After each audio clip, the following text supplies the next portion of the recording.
Hello and welcome to Walking the Earth podcast. I'm Mike Margulies, today in Chiang Mai, Thailand, joined by my friend, backpacker, and author, Natalie.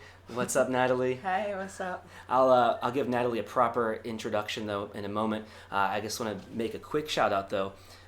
If you haven't seen it yet or heard it yet, I actually did a guest spot recently on another show called Peace Propaganda, their 22nd episode. I think if you enjoy this show, you probably will definitely enjoy that episode and their show in general. A lot of their themes are tied in with a lot of the themes of backpacking. You know, they talk about living free, which is, I think, what backpacking is about at the end of the day. So definitely check out Peace Propaganda. And on that note, actually, our show, Walking the Earth podcast, has issued a challenge to Peace Propaganda. We're having a nice little friendly bet for the month of May on who can get the most votes on Podcast Land. So for the month of May, it's if we're competing with them and the losing team has to sacrifice up to 3 minutes of their show. So if we win, we get to take over Peace Propaganda for 2 or 3 minutes. If we lose, they get to take over our show for a few minutes. So we're trying to win this competition. So if you aren't familiar with Podcast Land yet, check them out, podcastland.com. Please vote for us, Walking the Earth Podcast, so we can win this bet in the month of May. Now with that, Natalie here, I guess we met a few days ago, maybe a week or not quite, here in Chiang Mai. Yeah. Wonderful Chiang Mai, which I'm stuck in again for the third time. And I guess we got to talking just now about, I thought it was really neat what you're doing, basically being an author while traveling. Yeah, that's the idea. I think there's a lot of ways to figure out how to support yourself, right, while traveling. Definitely. It's a process, of course. It is. It is. It's not an easy one. Right. Yeah, it's pretty cool because obviously you're traveling, you're meeting people all the time, you're exposing yourself to new cultures and food and music, and you get a lot of inspiration. So, you know, I've met a lot of people who aspects of them will definitely be in my future books. And yeah, I think if you're a writer, like a travel writer, blogger, podcaster, author, whatever it is, like backpacking is probably the best way to get life experience and to have something to talk about on whatever platform you choose. So I think you nailed it, right? Yeah, you're just exposed to so many new different people, ideas that it's just inspiration for any creative endeavor you're doing. Yeah, that's right. So it kind of helps itself. So you're backpacking and get these creative ideas, and then you can use them in the creative work you're doing. Yeah. In your case, writing books. And that in turn, hopefully eventually can support the endeavor to backpack in the first place. Yeah, definitely. I mean, that's the ideal at the end would be to write and to sell a few copies and to, you know, I don't need to earn enough money to take a plane somewhere, but if I can get a pad thai, then that's enough for me. It's not necessarily about the money. It's about, you know, doing something and wanting to share it with the world, or as far as you can get, really. So and traveling, meeting people, speaking about what you're doing, it's sort of tapping into a group of people that you wouldn't necessarily be exposed to back home. I have like the exact same aspiration as you. It's like the idea is doing creative stuff while traveling, such as this podcast, whatever, and eventually find a way that doing the creative things that I enjoy can support it. Like you said, it's not about stockpiling a whole bunch of cash. I'm not trying to be like some famous person, musician or podcaster or whatever now. But you want just enough to get by and live a modest lifestyle. If I can get a mojito, I'm cool.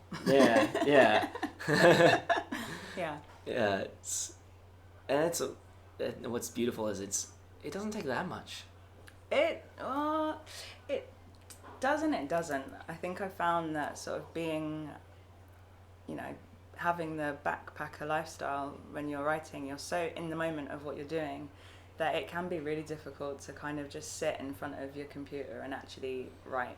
So, and I don't keep a notebook or anything. I probably break all the rules that you're supposed to. So yeah, I need to kind of schedule time to actually sit and write, or tweet or Facebook or whatever.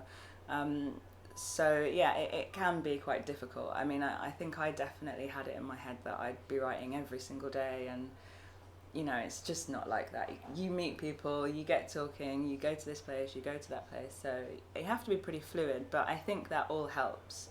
It all leads to experiences that you can share with people and hopefully inspire them to kind of do the same thing that you're doing. So yeah, it's pretty cool. Yeah, that is a challenge. It's the time management aspect, right? Definitely. It's like, because you don't have a boss anymore. Yeah, right. You don't have to be. You don't have to require. I'm going to be here at 9 o'clock till 5 o'clock. Yeah, you have to be very disciplined at times. But I mean, for sure, there were days when I didn't go anywhere near my laptop. But yeah, it's about discipline. So I feel like for me, it's like the law of inertia.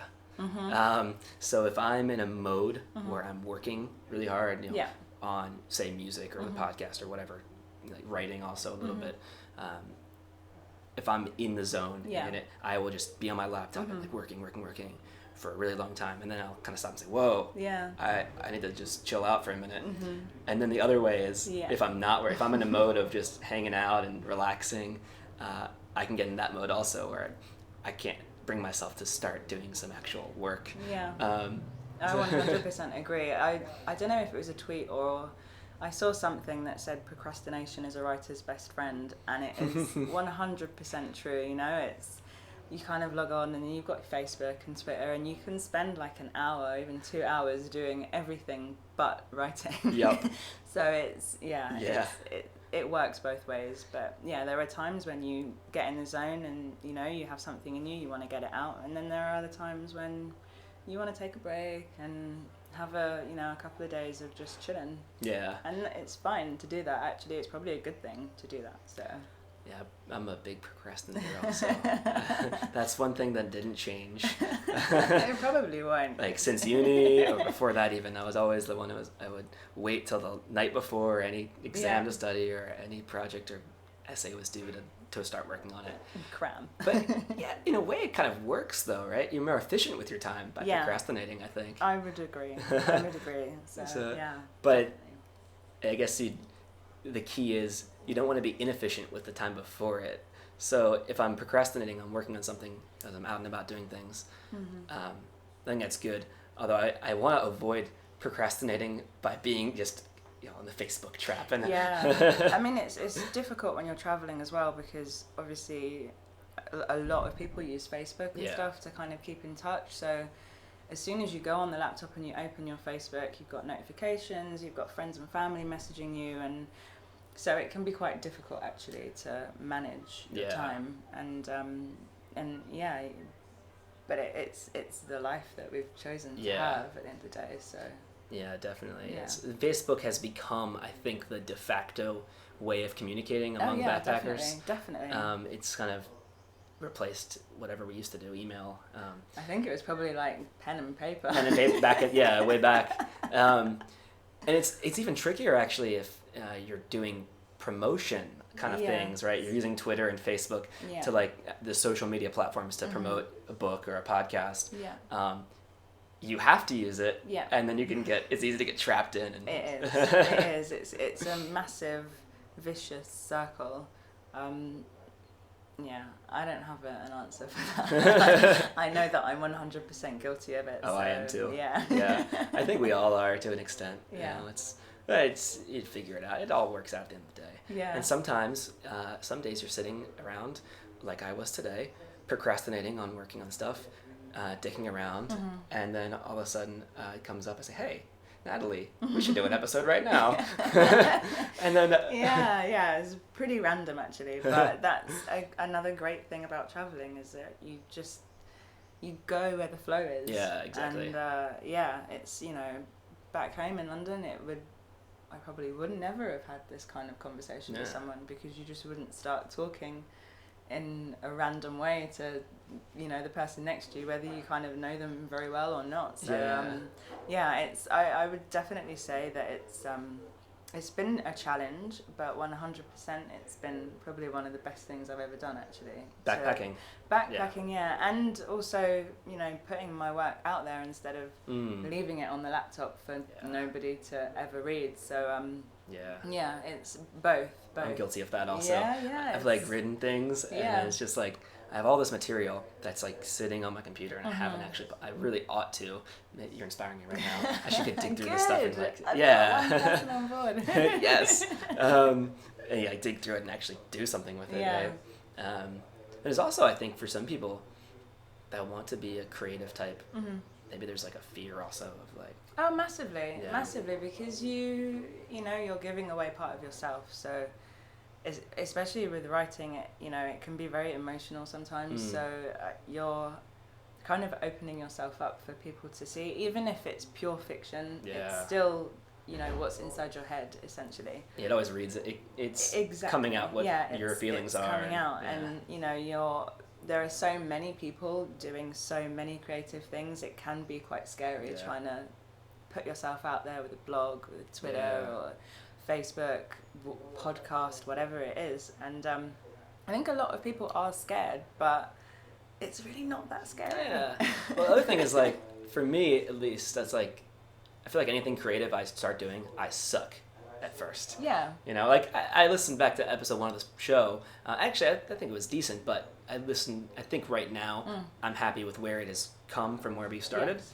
And so it was just a learning process. Like, I didn't know how to do a podcast. So there's this process of learning how to do it. And, when you first start something, and I used to do like sketch comedy also when I was living in Houston. And I would get shit for it from my coworkers and whatnot. Like, like, what is this stupid stuff? And it's really easy for someone who's not doing a creative thing to shit on you for saying, like, oh, this is crap. And then say to yourself, oh, if I was going to do that, I would do so much better. Yeah, 100%. But it's like, well, okay, then you have to actually do it. You do. Yeah. You do. And, but once you do, you don't look back Exactly. on it. So, it's, for me, it's something that I've always done. I've always written, but it took me very many years to actually do something about it. And I wouldn't look back now. It's being an indie author is a great way to be, because it's not your entire life. You can still do other things. You're free to go anywhere you want. You can work anywhere, in any country, I think it's like traveling. It's, you have to break away. You have to just make the decision to actually put your foot out there and do it. So yeah, it's pretty cool. It is just like that. The decision to be an artist is like the decision to go backpacking. Yeah, it is. It's like, just do it. It's sort of the only way. Yeah, you're it's both a really scary concept. You're kind of delving into something that you don't know. But it's something that can never be wrong, I think. Yeah. The decision to put your creative work out there can never be wrong. The decision to book a ticket to India and see what happens is never going to be the wrong thing to do, unless something unspeakable happens, and even but that can happen in life in general, it right? It can happen like on your doorstep. You could be living in a house with the biggest locks on your doors, and then a bus hits you the next day or something. Right. So it's it's been amazing, actually, and I kind of wish that I could just continue doing it forever. That's you're making it happen. I think that's the goal, definitely. That's the goal. But you have to kind of do it. Yeah, you have take to the first step. Meet the right person, or have the right conversation with someone, listen to a podcast, read a book, watch a TV show, whatever that kind of plants the seed in your head. And then you just run with it. Exactly. And the other piece of that is, it's like, you just have to eventually do it. Like, no matter, you can do as much as you want to prepare for it, read all the books, other people's books, and listen to other people's shows or whatever.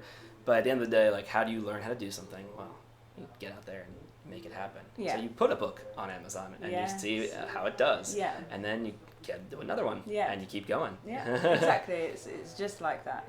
It is that simple. I mean, the process was not completely smooth. There were a lot of things, like you, that I had to learn along the way. But actually, it was just a case of uploading my book to Amazon and pressing publish. Yeah. It was surprisingly easy. Is it pretty easy to get a book on Amazon? Yeah, it is. I mean, it's free. You don't pay for anything, and you literally upload your book and your cover and your blurb and everything else. And I guess the hardest bit is formatting, but it even does that pretty Amazon much for you. handles that. Yeah, so it is really I'm picking easy. your brain right now. Yeah, So I'm it's thinking very, I should do very this. easy. I mean, I think the process of actually uploading it probably took about a day and a half. Yeah. Which is not that long if you think about it. It's like a day and a half out of your life. Right. So for me it was very easy. At the moment I'm not on Kobo or Nook or iTunes or anything as yet, but I can't speak for those. But Amazon was fairly easy, and it's again, there are millions of indie authors out there, and I kind of thought, well, if so indie being like a freelance author. Yeah, basically it's you have indie authors who self-publish, and generally they do their own editing or they hire an editor, and they do the same for book covers, and there are a lot of them, and it's one of those things where if these people are doing it, then I can do it as well. I've got a brain somewhere up there. So, if people are doing it. Yeah, it's not as scary as people think. It's just one of those things you have to sit and just kind of read about it a little bit and then just do it. So, So how does that work? Amazon gets like a cut of what you sell? They do, and so I mean, depends what country you're in and what marketplace you want to put it on, if it's amazon.co.uk or .com or whatever. But the average royalty is 70% of whatever you get 70% or Amazon. Yeah, okay. I do. So it's similar to what iTunes has, I think, for music, and right? actually it's a pretty good deal. I mean, I came close to being traditionally published, and now I kind of think it was maybe a blessing in disguise that I didn't eventually get that contract, because I can do things the way I want to. I can do it at my own pace. I think if my book had been picked up, then I probably would have found it quite difficult to be backpacking. You'd have less freedom. Deadlines and all that kind of stuff. So it becomes a job instead of something creative that you just want to share. Right. Yeah. Right. So it's not for everyone. Like, you do have to be dedicated to it. The self-promotion itself is just, it's never full-time ending. job. It's a full-time job, and there are times when you're traveling and you don't have reliable Wi-Fi, or you have no internet at all, and no 3G signal or whatever, and it can be very difficult. It's it's a lot like Twitter. It's real time. So if you drop off for a while, then you notice that your sales are dropping off. So it's finding that like happy kind of medium between the two. This is why I keep getting stuck in Chiang Mai, actually. This is like the exact reason. It's pretty. They've got the hookup here. Exactly. That's for sure. It's like everything I could want in like a city. It's got the amenities. I mean, it's got high-speed internet. And I've got it's clean and nice, and it's an interesting place. Yet it's still really cheap, and it's got, I don't know, everything that I could want for in a place I'd want to live, which I'm thinking about moving here for a longer period at some point, not just living in guest houses, maybe actually rent a proper apartment here or something. Maybe I could just live here in guest houses too. It's a very cool place, and I think that for me it was a kind of last minute decision to come to Thailand. The plan was to stay in India until June when my visa ran out, but I decided to come here to do Thai massage course, which was amazing. Probably one of the best things I've done. Yeah. So you're like cranking people's backs around and all this. Yeah, kind of. It's traditional Thai yoga massage, so it's quite active at times. But the day that I arrived here and I booked into the guest house, I made about 15 friends who we just hung out for the next 2 weeks. And it was amazing. And, I just think you speak to parents and sometimes I say, I can't imagine never having my child. And I just think I can't imagine never having come here and having the experiences that I've had, meeting the people and, or anything that people tell you to kind of put you off traveling should not be taken very strongly. Yeah, I think, exactly. because everyone has a different experience, but I think most people, especially the people that I've met along the way and here in Chiang Mai, they all seem to be in agreement that it's like, you know, a pretty cool thing to do. Yeah. And meeting random people and having conversations, and like it's been awesome. No, It's been absolutely awesome. And obviously I love it too, because you know, here I am, been at it now for like 8 months, and it's like, oh, I still don't feel like stopping this. Yeah, I mean I don't feel like stopping, but I will be very shortly. So, I'll be back in London in like 3 or 4 days. Okay. So but it's been, you know, I've been away since the beginning of January now. So I am sort of ready to see my friends and family and whatever else, and it has been amazing. And I think now I kind of need a little bit of time just to decompress a bit and kind of take in everything that's happened, because it's been just intense the whole time. Even the chilled out days have been intense. Yeah. So dense. It is. It really is. You know, like just reflecting on things that have happened. It's a life-changing experience at the end of the day. To say the least. Yeah, you kind of have to allow yourself the time, I guess, to just reflect on, you know, everything that's happened. So I'm kind of looking forward to that. Yeah. Are you intending on staying in London now for some time, or hitting the road again? I'm not sure. I've got work to go back to, and I know that I'll be away in sort of early August for a while to do a Vipassana meditation in Spain. Okay. Yeah. So that would be very Did one of those in India. Yeah. So, you know, I know that I'll have like a break away from work, although I wouldn't call it a holiday. But I think at some point in the autumn I'll be heading over to Spain to see my best friend who just moved out there with her family. And France, I've got a lot of friends in France, and actually when I was in France last summer I met these people, these musicians, and they were just awesome. And you know, they travel a lot, and I just had some amazing conversations, and you know, one of them just said, you should just come to Goa, and it was like, okay. Oh, that's how you ended up in Goa? That's how I ended up in Goa and eventually here. Which beach were you at? I was in Arambol. Oh, I was also in Arambol. Yeah. A couple times. I was there. Although I was there last year, okay. September through like December, so I was in India, and Goa the beginning and the end of that. Yeah, no, I was there January through to March. Yeah. So you were in Goa the whole...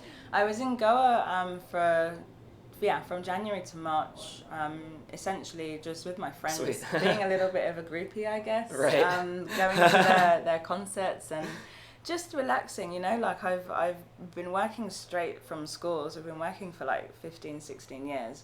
And obviously you take holidays, but, you know, because I'd left my job, I wanted to just kind of have some time to just be and see, you know, what happened. And Goa is a very good place to do that.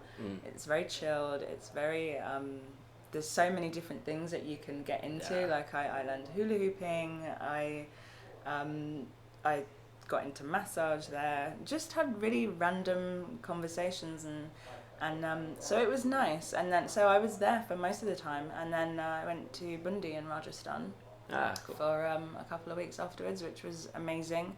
And then Delhi, and then Chiang Mai. Decided it was time for Thailand. Yeah. Well, it was, I'd met a few people who had been to this massage school and who recommended it and everything, and it was more in tune to what I was feeling at the time. So that's the other great thing about traveling, is that it's, you know, you don't have to plan. Exactly. Or you actually, I don't think you should plan everything. Agree. You know, you kind of, the more flexible you are, the more you open yourself to things. And that would be my number one golden rule, is don't plan too much. Just get there and see what happens. Yeah, exactly. Yeah. I avoid plans like the plague. Yeah, I never used to, actually. I used to micro same. plan everything, but it's so much more fun this way. Oh, yeah. Because you never know what's going to happen. Like, you know, actually, the first time I came to Chiang Mai in January, so I flew in. I came from India also to Thailand. Yeah. When my visa in India expired early January. Okay. So I flew to Bangkok, met up with my cousin, and we pretty much straight away went to Chiang Mai because he had already been in Bangkok for a week. And going into it, I've always had this like aversion to cities. Since I've been traveling, I much prefer the more chilled out kind of spots. Yeah. And I thought, okay, I don't want to stay in Chiang Mai.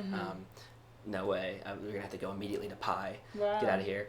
And then I got here, and I was like, whoa, this is not what I expected. No. This is like nothing at all like I said. It's just very walkable, and it's just like all this art and creative energy everywhere. Yeah.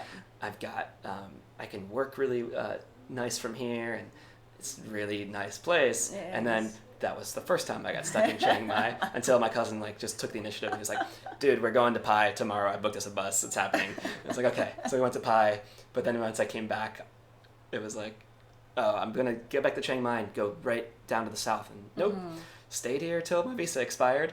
And it's like, you never know what's gonna happen. And if I had plans, you know, I would have been like, wouldn't have been able to say be flexible like that and stay there. And then again, actually swung back into Chiang Mai for Songkran. Wow, song crazy as we called it. Song crazy, yeah.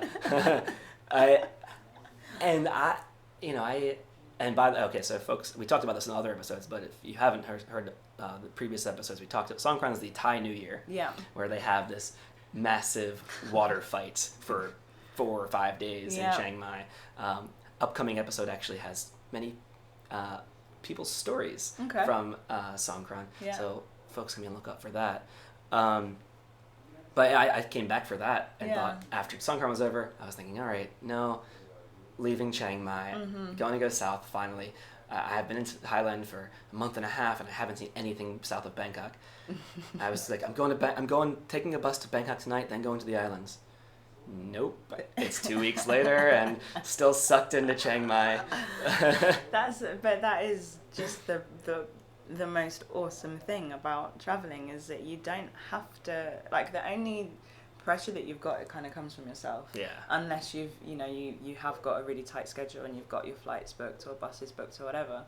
And sometimes a place just kind of pulls you in and it keeps you there, and you want to kind of spend as much time as possible because the people that you're meeting. And I think Chiang Mai is for meeting people, it's an awesome place. It's, you can't not meet people.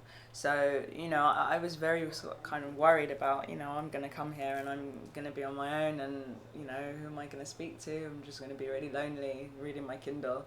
And I couldn't, it couldn't be further from the truth. It's a really cool place to just hang out. There's some really, really cool little spots. The Jazz Cafe at Northgate is really awesome, and Warm Up Cafe. There's just so many little places, and you don't find out about those if you're being inflexible. You just kind of go where the flow goes. Exactly. And the people big part of what got me trapped here, because I would be hanging out with a group of people, and I was thinking to myself every time, like, these people are leaving, okay, it's time for me to leave. But by the time the group I was hanging out with left, I've now kind of started to meet some other group of people. Same. And I end up, I'm going to stay and hang out with these guys. And by the time they leave, there's some new people that come in. And so it's like this recurring cycle of keep meeting cool people. It's like traveling though still, but instead of me physically relocating to a new place, new people, the new people just kind of come to me now. It's because as I say, when I first got here, we just had an awesome group of people. We were different ages, different nationalities, different languages, but we all just kind of gelled and had an awesome time. And after Songkran, a lot of people eventually moved on, and it was a little bit like, my crew's kind of disappeared, and what am I going to do now? But like now I've met you guys, and so I think it's, we're kind of used to going to school and, having the same group of friends and maybe keeping in touch with them afterwards. And then you've got your friends from where you grew up, or your work friends and stuff. And actually, it's very hard to meet people back home. You meet because you know each other in some kind of way. And that's what I've loved about traveling, is that you just meet people. You don't even have to try. I think you have to go out of your way not to meet people. It's instead true. of the other way around. It's so true. And it also doesn't help the procrastinating thing.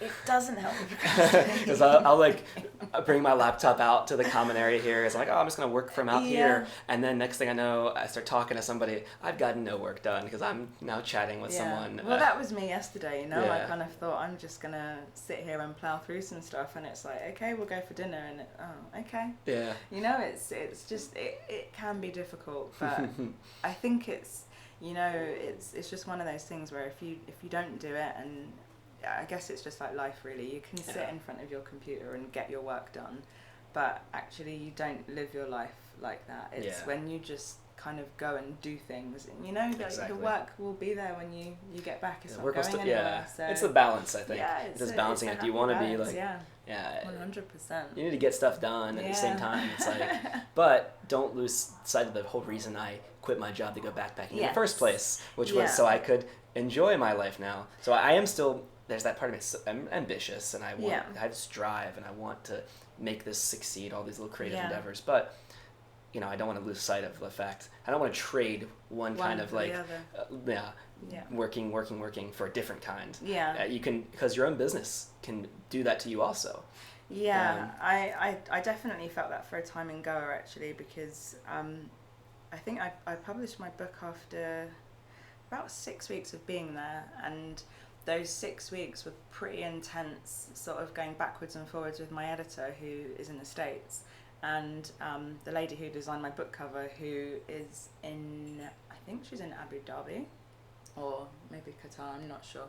And, you know, different time zones, trying to speak with people, and then, you know, having to go through and do all this editing and stuff. And, you know, I'd go and sit in a cafe all day, and I'd just be ploughing through it. And there were times when I thought, man, I'm missing out on stuff, you know, like I could go on the scooter and go for a ride up to, you know, this beach, or I could go to this market or whatever. And it does strike a balance, and you're right, you can probably swing into the other way of thinking, and that's why I just took a week off. I just thought, okay, I need to just not on the laptop. It didn't quite work. I was still on the laptop, but it was a lot less. Right.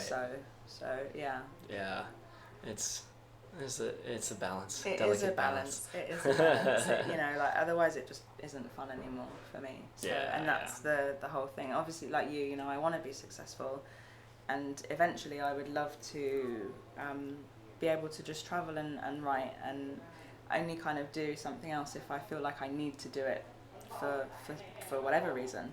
But at the same time, I don't want it to rule my life. Exactly. Like, I want to be quite flexible with it. So yeah.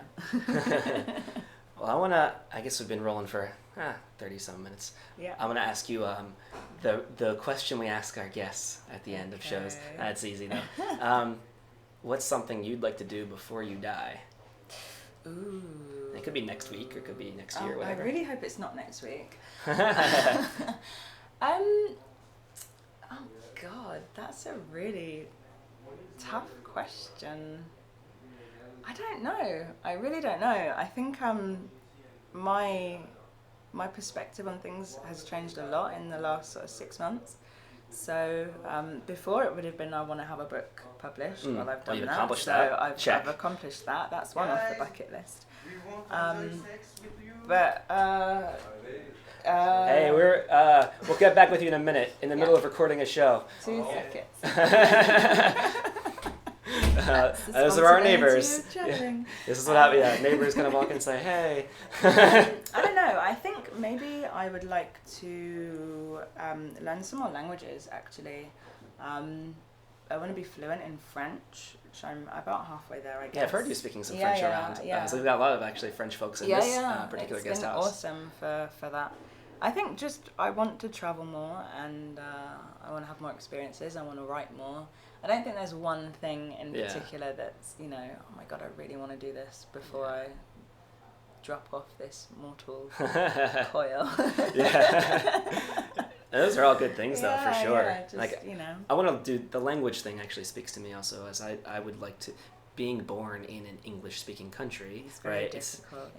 Well, it's like a blessing and a curse. Yeah. Sort of. It's so easy for us because we can go around, and pretty much anywhere in the world we go, we can find a way to communicate. Yeah. But at the same time, it's a curse because it it's so easy. So Yeah. you don't as easily learn other languages. It's So not easy. I But also, traveling makes it so much easier. yeah. I think it'll be like when I do, say, live in some other country for an extended period. So if I do end up moving here to Chiang Mai, for example, I would like take Thai. I've been picking up a little bit from Yeah. locals I've met along the way, but I think really what I'm gonna take some proper classes and learn some more Thai. Or if I end up, say, in China or Taiwan or something, learn some Mandarin. Yeah. But wherever I end up, I think at some point soon I'll settle, quote unquote settle. By settle I mean a few months. Yeah. As opposed to a few weeks. But when I do that, I think that'd be a good time to learn a language. It's a good way to do it, for sure. Well, you're For sure. immersed in it. Yeah, exactly. So yeah, traveling is the way to do it. You know, you'll pick up interesting languages that you probably, or you may not have been interested in before. Yeah. So it's all good fun. You know, it's just don't take anything too seriously. You know, you're gonna make mistakes. Just make them. Yeah. Generally, the other person thinks it's quite cute when you do that. So make mistakes and forgive yourself. Exactly. Which is general for life, I think. Exactly. 100%. Sweet. Your book is called, I had it on here. Together Apart. Yes. All right, and you are on Amazon. I am. So what I'll do is I'll throw a link onto our page here, so folks listening, if you want to check out Natalie's book, it's Together Apart. I'll throw it on the Walking the Earth podcast Facebook page. We've got a tab there called Support the Show. So we have an affiliate link with Amazon, and we get we'll get a small commission. So you'll support Natalie, support Walking the Earth podcast. Support all around. Support everybody, yeah. So check out the Support the Show tab on our Facebook page. I'll also just post a link on our wall for Together Apart. Sweet. Check it out. Natalie, thanks a whole bunch. Thank you. For talking on this little thing. It's been awesome. Yeah. It's been really, really awesome. A nice way to say goodbye to Chiang Mai. Yeah. And on to the next adventure. On to the next adventure, yeah. Awesome. Well, thank you, folks, for tuning in to this episode of Walking the Earth podcast. I am Mike Margulies signing off from Chiang Mai, Thailand.